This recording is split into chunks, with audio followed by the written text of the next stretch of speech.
कभी सोचा है कि दुनिया के इतने सारे महान धर्म जो इतने अलग अलग दिखते हैं, क्या उनके अंदर कोई एक गहरा और साझा सच छिपा हो सकता है?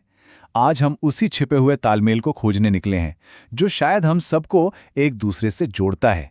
जरा इस तस्वीर को देखिए। यहाँ कुरान, बाइबल, उपनिषद और गुरु ग्रंथ साहिब रखे हैं। चार बिल्कुल अलग रास्ते, लेकिन कमाल की बात यह है कि सब एक ही मंजिल की तरफ इशारा कर रहे हैं, एक ईश्वर।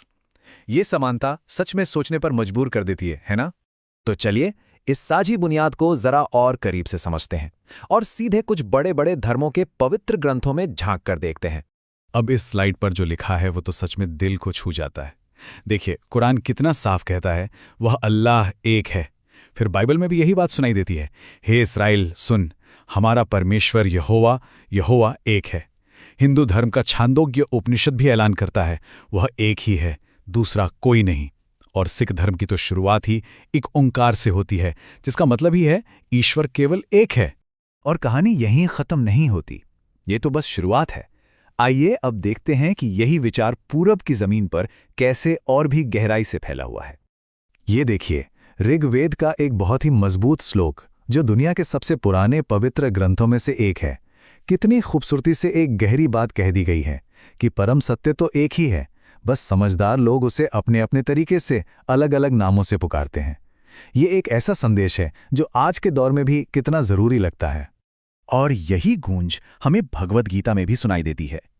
यहां भी वही बात दोहराई गई है कि एक ही दिव्य शक्ति है जो हर जगह है और जिसे सच्चा ज्ञान होने पर ही समझा जा सकता है। अच्छा, अब मन में एक सवाल आ सकता है कि बौद्ध और जैन धर्म का क्या? देखिए, भले ही वे एक ईश्वर की पूजा नहीं करते, लेकिन वो भी एक ही परम सत्य की खोज करते हैं। बौद्ध धर्म में ये ज्ञान का रास्ता है और जैन धर्म में ये आत्मा की मुक्ति का। मतलब रास्ते अलग हैं, पर मंजिल तो एक ही है। तो अभी तक हमने जो देखा वो तो कहानी का सिर्फ एक हिस्सा था। अब अपनी नज़र को और बड़ा करते हैं और देखते हैं कि ये सच्चाई पूरी दुनिया की अलग अलग संस्कृतियों में कैसे गूंजती है। प्राचीन पारसी धर्म को लें तो वहां अहुर मज़दा को ही एकमात्र सर्वोच्च शक्ति माना जाता है, जो हर अच्छाई का स्रोत है।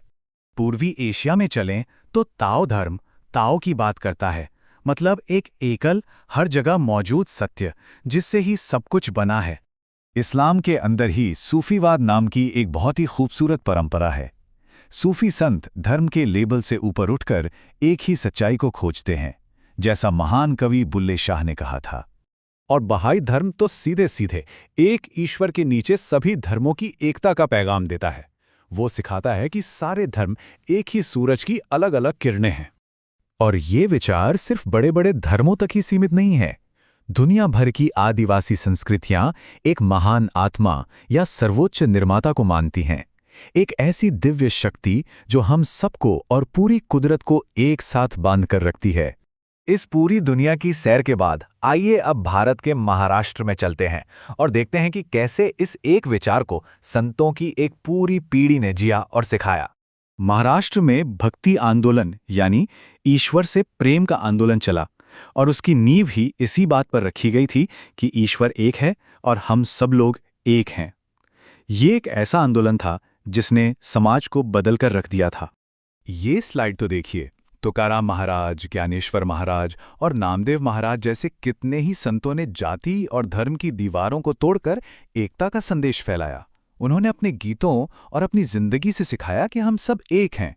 उनका संदेश बहुत सीधा और सरल था, लेकिन बहुत गहरा। तो इन सभी उदाहरणों से हमें क्या पता चलता है? चलिए अब इन सारे धागों को एक साथ पिरोते हैं और इस पूरी बात का निचोड़ समझते हैं। इस पूरी बात को समझने का सबसे आसान तरीका शायद यही है। रास्ते अलग अलग हो सकते हैं, पूजा के तरीके अलग हो सकते हैं, नाम अलग हो सकते हैं, लेकिन मंजिल वो एक ही है। तो इस मजबूत सोच का एक नाम भी है। इसे एकेश्वरवाद कहते हैं, यानी ये मानना कि परम सच, परम शक्ति सिर्फ एक ही है। और जैसा हमने देखा, इसे कहने के हजारों तरीके हैं। और जानते हैं इस एक साझा विश्वास का सबसे गहरा मतलब क्या है?